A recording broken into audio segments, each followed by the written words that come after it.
자, 이제는 말씀을 전하겠습니다. 설교 말씀은요, 고린도 후서 강해를 지금 현재 하고 있는데 오늘은 37번째 시간으로 거짓 사도라는 제목입니다. 거짓 사도. 우리는 세상에서 어울려 살기 위해서 교회에 모인 것이 아닙니다. 이 자리에 모인 것은 우리에게 천지와 또 우리를 창조하신 하나님을 인정하는 신앙이 있다는 것을 고백하는 것이고, 우리가 이 세상에서 삶을 마칠 때에 이미 우리에게는 소멸이 아니라 이미 확보된 천국이 있다는 것을 알고 믿기 때문에 여기에 모여 있는 것입니다. 우리는 하나님을 인정하는 신앙이 있기에 하나님을 섬기며 살기 위해 이곳 엘림교회에 모여서 예배를 드리고, 그리고 주의 말씀이 귀한 것을 알기 때문에 그 말씀을 우리의 몸으로 받아들이고 또 우리의 습관으로 받아들여서 우리가 그 말씀을 실천하는 삶을 살기로 한 것입니다. 그런데 그것을 믿지 않고 믿는 척하며 사는 사람들이 있습니다. 이게 솔직하지 않는 것이죠. 문제는 이것입니다. 믿으면 믿는다고 하고 못 믿으면 못 믿는다고 얘기하면 되는데, 믿는 척하면서 사는 사람들이 있다고 성경은 지금 기록하고 있는 것입니다. 그들은 거짓 성도들이며 거짓 신앙이라고 얘기합니다. 우리는 이런 자들을 분별하여 그들과 함께하지 말아야 된다라고 성경은 가르칩니다. 이런 자들을 용납하고 우리가 그들과 함께하다 보면 우리의 신앙의 정체성도 잃고 우리가 그들에게 물들어서 오염될 수 있기 때문에 하나님은 진리를 지키기 위해 반드시 이들과는 거리를 두라고 얘기합니다. 차라리 안 믿는 사람들과 같이 어울려서 그들에게 예수 그리스도의 구원을 선포하고 그들에게 이야기하는 것이 낫지, 잘못된 신앙, 그릇된 신앙을 가진 사람들과 함께 어울리는 것은 바람직하지 않다, 이렇게 말합니다. 자, 말씀을 나누는 중에 우리에게도 결단과 각오가 있기를 우리 주 예수 그리스도의 이름으로 축원합니다. 오늘 말씀을 보니까 고린도후서 10장 12절에는 이렇게 말합니다. 우리는 자기를 칭찬하는 어떤 자와 더불어 감히 짝하며 비교할 수 없노라. 그러나 그들이 자기로서 자기를 헤아리고 자기로서 자기를 비교하니 지혜가 없도다. 여기서 얘기하는 걸 보면 두 가지의 기본적인 특징이 있다고 얘기합니다. 거짓 신앙인들이 가진 기본적인 특징. 첫 번째는 자기를 칭찬한다. 이게 자기를 자랑 삼는다라는 게 첫 번째 이야기입니다. 그래서 자기가 늘 중심이 되고 또 자기 이야기를 하느라고 바쁩니다. 그러니까 이런 사람이 교회 안에 있으면 이런 사람들은 분명히 문제가 있다는 것입니다. 겸손하지 않다라는 게 첫 번째 특징이고요. 두 번째는 늘 다른 사람을 판단한다는 것입니다. 거기 나와 있잖아요. 늘 다른 사람을 판단한다. 그래서 근데 그 판단하면서 자기가 하는 말이 있을 텐데 그 말로써 자기가 판단의 대상이 된다는 것도 모릅니다. 예를 들면 너 남들을 미워하면 돼? 라고 다른 사람에게 이야기라는, 나는 다른 사람을 미워하지 말아야 되잖아요. 그죠? 그런데 다른 사람을 미워하는 마음이 있단 말이에요. 그러면 남들이 나에게 네가 남들을, 다른 사람을 미워하면 안 된다고 얘기했잖아 라고 이야기할 수 있게 된 빌미를 주는 것이다 라는 의미입니다. 자, 이제 성경 말씀을 조금 나눠서 보도록 하겠습니다. 거짓 사도의 특징을 우리가 알아야 되기 때문에 첫 번째, 거짓 사도 특징은 자기를 자랑하고 자기를 칭찬하는 특징이 있다고 합니다. 성경 어디를 보아도요, 자기를 자랑 삼는 사람, 이 사람을 하나님의 사람이라고 칭한 적이 성경 전체 그렇게 두꺼운데도 어디에도 없습니다. 우리 성경 한번 들어보세요. 얼마나 두껍고 글씨 한번 봐요. 얼마나 작습니까? 근데 그 내용이 얼마나 많이 들어있겠습니까? 그런데 그 많은 내용 속에 자기를 자랑 삼는 사람을 하나님의 사람이라고 칭한 적은 없다는 것입니다. 오히려 성경은 자기를 자랑 삼는 사람을 하나님의 자리를 욕심내는 사람으로 칭한다, 이 말이에요. 하나님께 영광을 올려야 되는데 자기에게 영광을 돌린다라고 얘기를 하죠. 그 사람을 세상을 사랑하는 사람, 사탄에 속한 사람이라고 말하고 정죄합니다. 그걸 분명히 우리는 알아야 되죠. 그런데 사람이 하나님을 모르면요, 눈에 보이는 세상이 전부인 줄 알고 살 수밖에 없는 것입니다. 모르는 걸 어떻게 해요? 모르는 걸. 대화를 했을 때도요, 자기가 모르는 세상은 이해하기가 어렵습니다. 여러분, 다른 사람에게 충고를 하고 싶을 때 꼭 우리는 이걸 생각해야 합니다. 명심해야 될 일이 한 가지가 있어요. 첫 번째 명심해야 될 건, 내가 이 사람에게 얘기를 하고 싶다 이 말이에요. 그러면 그 사람 속에 있는 말인가 아닌가를 생각해야 합니다. 그 사람 속에 있는 말인가 아닌가. 우리는 그 사람 속에 없는 말을 가르치려고 하죠. 그런데 그러면 그 사람은 이해하지도 못하고 받아들이지도 못합니다. 결국 그 사람 속에 있는 이야기를 해야 공감하고 받아들일 수 있는 것입니다. 근데 그 마음의 양심에서 옳은 줄도 알고 그른 줄도 압니다. 그러니까 다른 사람에게 말할 때는 이 사람 속에 있는 말들 속에, 자, 여러분 속에는 이러이러한 말이 있죠? 그러면 그 말을 한번 꺼내보세요 라고 이야기하는 것이 가장 설득력 있는 말이 된다는 것입니다. 그런데 내가 하고 싶은 말만 그저 주절주절이 이렇게 내뱉고 그랬을 때는 다른 사람도 안 듣고 괜히 다른 사람의 미움을 사고 그 다음에 분노를 사는 일이 흔하게 있으니까 다른 사람에게 이야기를 하고 싶으면 어떻게 하라고요? 그 사람 속에 있는 말을 하라 이 말이에요. 예를 들어 부부가 서로 다투게 되었어요.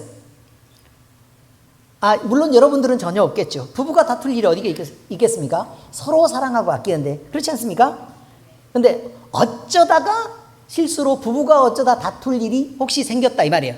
그럴 때는 이 사람이 나를 진짜 사랑한다고 느껴졌을 때에 그렇게 말하는 것입니다. 근데 자기는 나를 아끼고 사랑하잖아. 그러니까 내가 이렇게 얘기하는 말 이 정도는 들어줄 수 있죠? 라고 얘기할 수 있어야 되죠. 근데 혹시나 마음속에 이 사람이 자기가 너무 외롭고 내가 인정받지 못하고 느끼고 있다는 생각이 들면 그동안 내가 당신을 이해하지 못해서 미안해요. 근데 나는 진짜 내 마음으로는 당신을 사랑하고 있는 거 알잖아요. 라고 얘기할 수 있어야 된다 이 말이에요. 왜 다들 표정이 그 모양입니까? 그러시면 안 됩니다. 다시 말해요.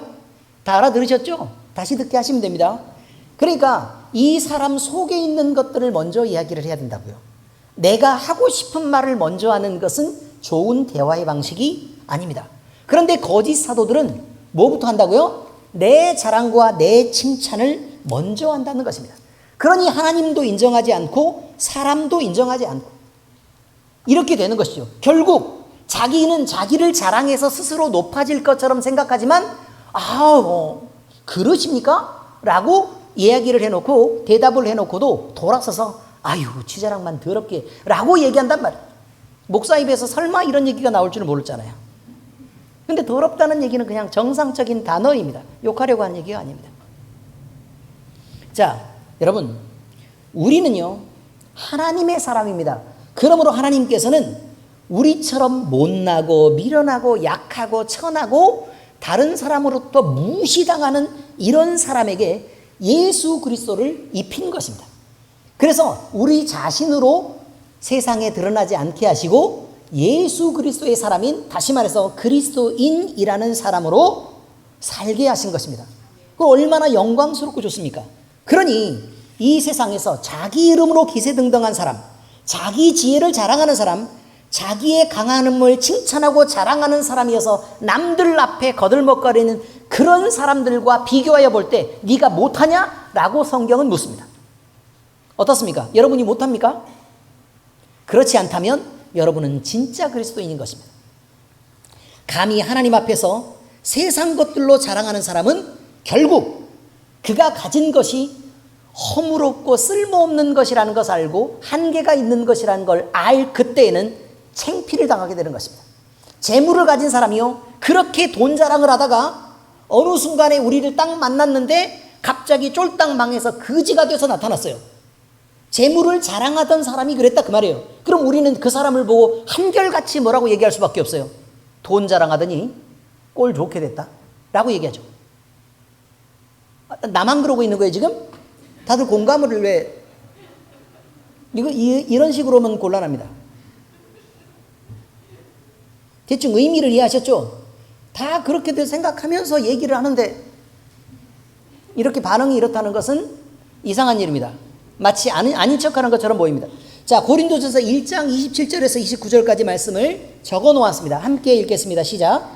그러나 하나님께서 세상에 미련한 것들을 택하사 지혜 있는 자들을 부끄럽게 하려 하시고 세상에 약한 것들을 택하사 강한 것들을 부끄럽게 하려 하시며 하나님께서 세상에 천한 것들과 멸시받는 것들과 없는 것들을 택하사 있는 것들을 폐하려 하시나니 이는 아무 육체도 하나님 앞에서 자랑하지 못하게 하려 하심이라. 보세요. 그러면 우리는 하나님께 택함을 받았습니다. 얼마나 구질구질했으면 하나님이 택하셨겠습니까? 그게 맞습니다. 그러니 제발 다른 사람 앞에서 내 강함과 내 대단함과 또 나의 지식 있음과 지혜 있음을 제발 부탁인데 자랑하지 말으시라 그 말이에요. 다시요. 확실히 말씀드리겠습니다. 하나님이 우리를 택하신 이유는 뭐 때문에 그렇다고요? 구질구질해서입니다. 성경 말씀 그대로입니다. 구질구질하고 못나고 없고 천해서 택하신 것입니다. 우리가 잘나서 하는 게 아닙니다. 그러므로 우리는 다른 사람 앞에서 되도록 겸손해야 합니다. 남을 높일 줄 알아야 되고 내가 스스로 낮춰져서 다른 사람을 귀하다고 여길 줄 알아야 합니다. 이것이 그리스도인입니다. 거짓 사도나 돼야, 거짓 신앙인들이 돼야 자기를 자랑 삼는 것이다. 이런 것입니다. 낮아지는 겸손함이 없으니까 그는 거짓 그리스도인입니다. 두 번째입니다. 거짓 사도의 두 번째 특징은 돈을 사랑한다는 특징이 있습니다. 아니 돈 주는데 누가 싫어하겠습니까? 돈은 저도 좋고 여러분도 좋은 것입니다. 인정할 건 인정하고 넘어가시자 이 말이에요. 자, 그러나 여러분, 거짓 사도들은 다른 어떤 가치보다 돈의 가치를 너무 중요하게 생각한다는 것입니다. 우리는 돈을 이용해서 우리 가족들이 함께 행복하게 누리고 살기를 원해요. 가족이 필요한 것들을 함께 공급하며 살기를 원하고 또 우리 자녀들을 이렇게 해서 훌륭하게 잘 가르치기를 바라요. 그래서 우리는 돈이 필요하긴 하거든요. 라고 하나님께 돈을 요구하는 것은 지극히 정상적입니다. 그러나 방탕하고 죄를 짓기 위해서 돈을 선택하고 또 그것이 많아지기를 바란다면 우리는 바른 신앙인은 아니라고 지금 얘기하고 있는 것입니다. 거짓 사도들은 진짜 신앙인인 것처럼 행동하고 진짜 신앙인인 것처럼 얘기합니다. 제가 아는 목사님들 중에 매우 여러 명은 엄청 착한 얼굴을 갖고 부드럽고 선한 태도들을 가졌습니다. 그러나 여러분도 알다시피 그들은 돈을 사랑하지 하나님 앞에 아름다운 신앙을 갖지 않았다는 걸 여러분도 보아서 알 것입니다. 우리도 마찬가지입니다. 우리도 역시 그런 모습을 동일하게 가질 수 있다고 얘기하는 것입니다. 근데 성경은요 분명히 말합니다. 돈을 사랑하면 일만 악의 뿌리다.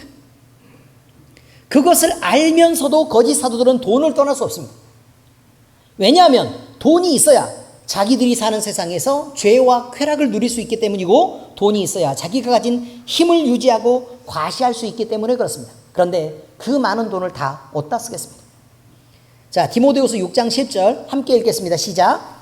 돈을 사랑함이 일만 악의 뿌리가 되나니 이것을 탐내는 자들은 미혹을 받아 믿음에서 떠나 많은 근심으로써 자기를 찔렀도다. 여러분, 여기서 우리는 돈을 사랑한다라는 말을 우선순위에서 첫 번째로 두어서는 안 된다는 말을 하고 있는 것입니다. 돈은 수단이어야지 돈이 목적이어서는 안 된다는 것입니다.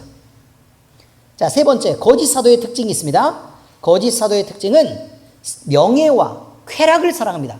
이 명예와 쾌락은 하나님이 주시는 거룩한 명예를 의미하는 게 아니고 세상 사람들로 받는 많은 시선들을 누리고 또 그것을 즐기려고 하는 것을 말하고 있습니다. 세상에 속한 거짓 사도는 자기 자랑이나 돈만으로는 만족하지 않습니다. 왜냐하면 그들은 사탄에게 이미 속했기 때문에 사탄에게 속한 모든 것들을 다 받으려고 합니다. 그래서 첫 번째, 자기의 자랑이 생겼습니다. 그럼 두 번째, 돈을 많이 받기를 원합니다. 근데 그들은 그것으로 만족하지 않습니다. 돈이 많아지죠? 그럼 그 다음에 뭘 원하겠어요? 명예를 원하기도 하고 그 다음에 그것을 이용해서 죄를 짓고 또 쾌락을 즐깁니다. 이런 것들이 계속 간다는 것입니다.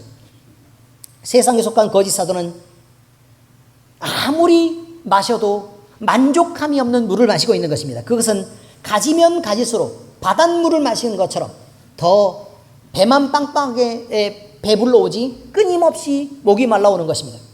그런데 예수님은 이런 물을 마시지 말라고 얘기합니다. 자, 요한복음 4장 13절에서 14절입니다. 시작.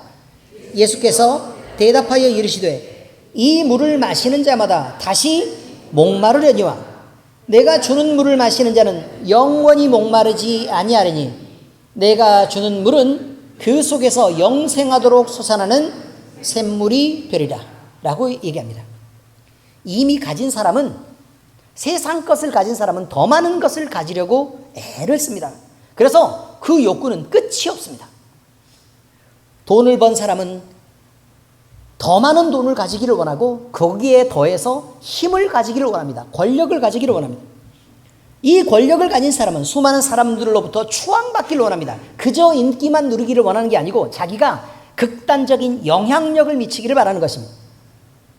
또 많은 사람들로부터 영향력을 가지고 권력을 가진 그 사람은 자기의 색깔을 바꿔서 종국에는 그들을 지배하려고 하는 곳까지 가려고 하는 것입니다. 그래서 독재자들이 생겨나는 것입니다.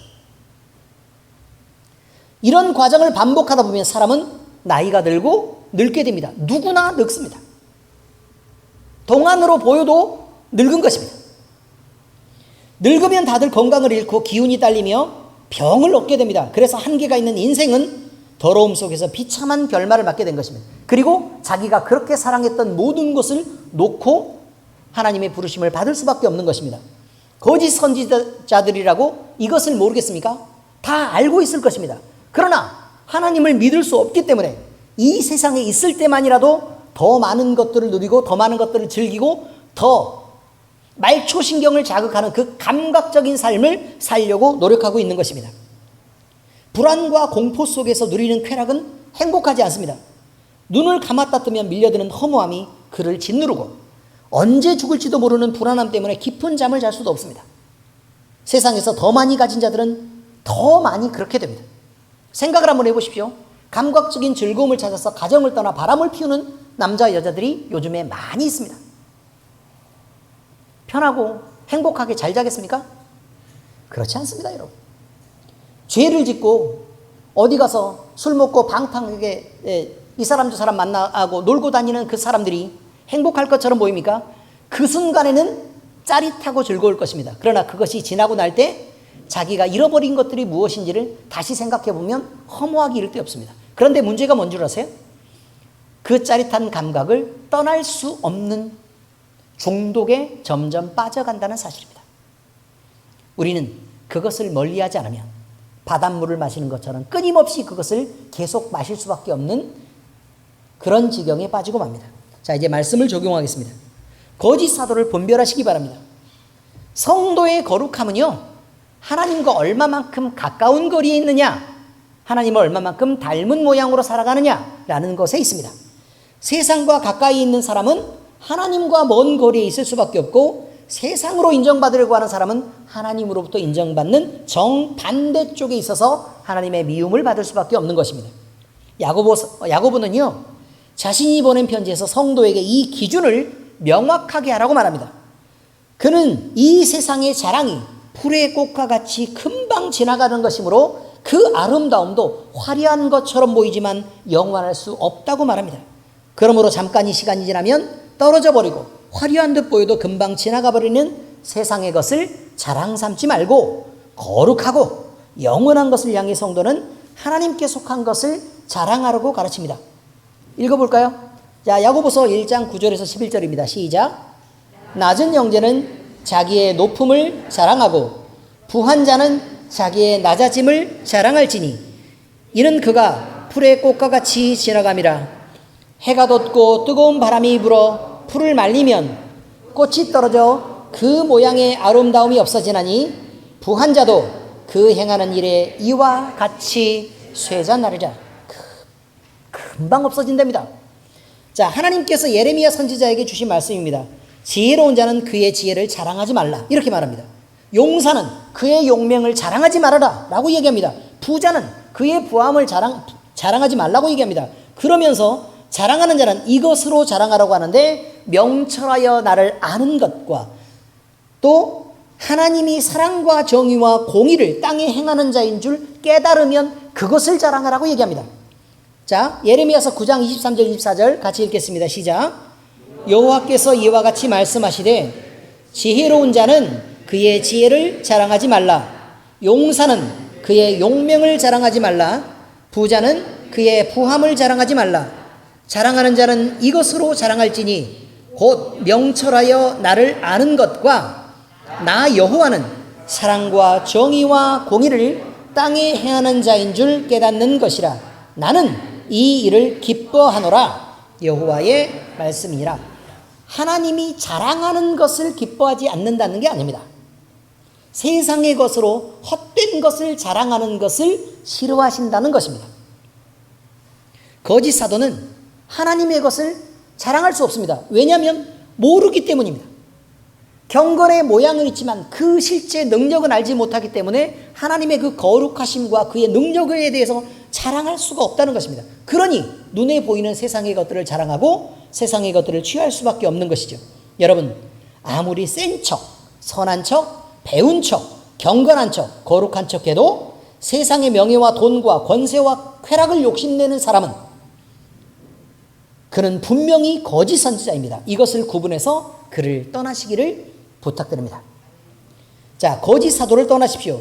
주의 종들에게 거짓된 모습을 본다면 우리는 단호하고 분명하게 그와의 인연을 끊고 그를 떠나야 됩니다. 만약에 목사님이 돈을 밝히고 명예를 원하고 희생을 싫어하고 편안하고 늘 놀고 먹기를 바라고 그 다음에 센 척, 선한 척, 배운 척 이렇게 늘 자랑하고 있다면 여러분은 저를 분명히 떠나셔야 합니다.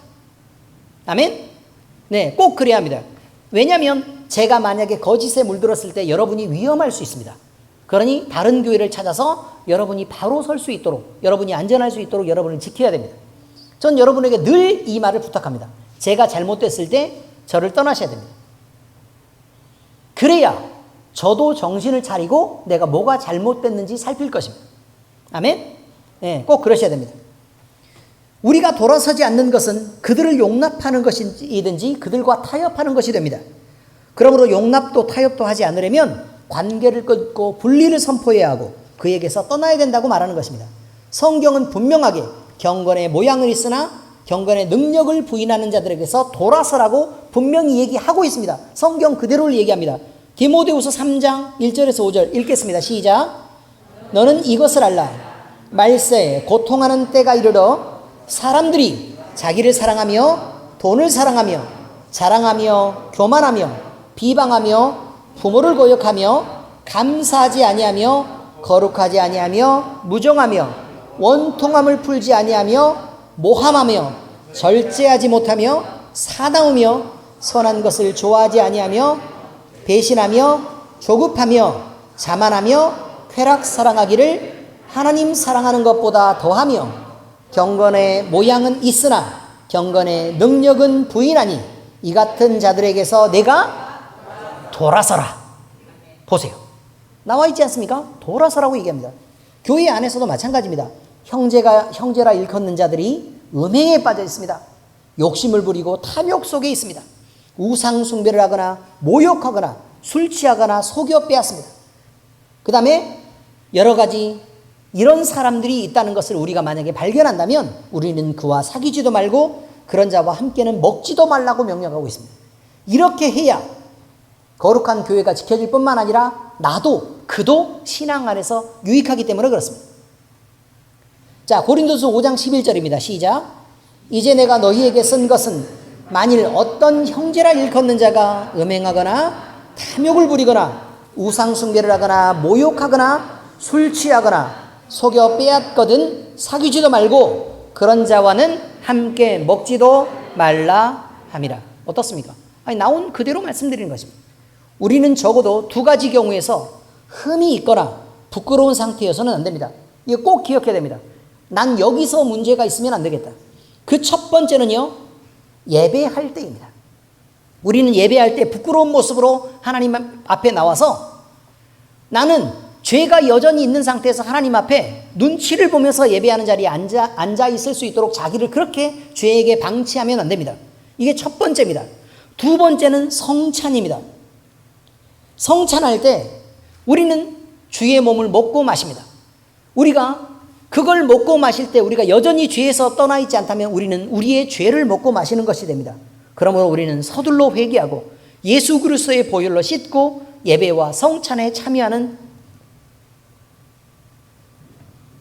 그런 자들이 되어야 된다, 이 말입니다. 만약에 우리가 거짓 사도를 떠나야 되는 이유, 이것을 하나님께서 말씀하셨고 그걸 강조했음에도 불구하고 우리가 타협하고 있다면 우리는 바른 신앙인으로 서기가 어렵습니다. 거짓 사도를 떠나라는 말은 성결한 성도여야 된다는 의미입니다. 하나님 앞에서 더러움이 없는 경건을 꼭 우리는 그것을 지켜내는 자로 살며 주님의 기쁘신 뜻을 이뤄가는 주의 종으로 살아야 된다는 것입니다. 하나님 앞에서 정결하고 더러움 없는 경건은 곧 고아와 과부를 그 환난 중에 돌보고 자기를 지켜 새 속에 물들지 아니하는 그것이니라 라고 말합니다. 우리의 삶이 이렇게 구별될 때 우리는 하나님의 기쁨이 되고 하나님은 우리의 자랑이 되는 것입니다. 기도하겠습니다. 하나님 아버지, 남들을 보기보다 우리는 우리 자신을 먼저 볼 수 있도록 영의 눈을 우리에게 열어주시기를 바랍니다. 아버지 하나님, 우리는 우리 자신을 자랑 삼고 남들에게 우리 자신을 과시하는 사람으로 살고 있지 않는지 돌아보고 싶습니다. 아버지 하나님, 우리가 만약에 우리 자신을 자랑 삼고 있다면 서둘러 이것을 떠나게 하시옵소서. 예수 그리스도를 자랑 삼고 복음을 자랑 삼고 함께하는 형제와 자매들을 위로하고 그들을 높이는 삶의 태도들을 가질 수 있도록 주여 우리를 인도하시옵소서. 돈을 사랑하는 것, 돈이 필요하지만 돈을 사랑하는 것이 목적되지 않게 하시옵소서. 주님이 우리에게 풍요롭게 많은 것들을 주시기를 바라지만 이 돈을 사용해서 가족들이 함께 평안하고 또 우리가 많은 사람에게 덕을 베풀고 주의 전을 위해서 쓰고 봉사할 수 있는 일에 넉넉히 하나님이 주시기를 위해서 기도할 수 있기를 바랍니다. 또한 아버지 하나님, 세상의 명예나 세상의 쾌락들을 쫓아서 우리가 죄에 빠지지 않기를 구합니다. 아버지 하나님이여, 이렇게 빠져서 하나님을 멀리하고 또 하나님을 배신하고 뒤로 돌아설까 봐 두렵습니다. 아버지 하나님, 우리는 우리 자신이 거짓되지 않게 하시고 또 거짓된 사도와 선지자로부터 하루빨리 떠나서 우리 자신을 경건한 위치에 둘 수 있도록 주여 우리를 인도하시옵소서. 그래서 아버지 하나님, 우리는 주님의 기쁨이 되고 주님께서 우리의 만족이 되시며 또 하나님이 우리를 넉넉히 사랑하시고 그의 사랑 안에서 마음껏 자유롭고 풍요로운 우리들 되게 또는 엘림교회 되게 하시옵소서. 살아계신 우리 주 예수 그리스도의 이름으로 감사하며 기도합니다. 아멘.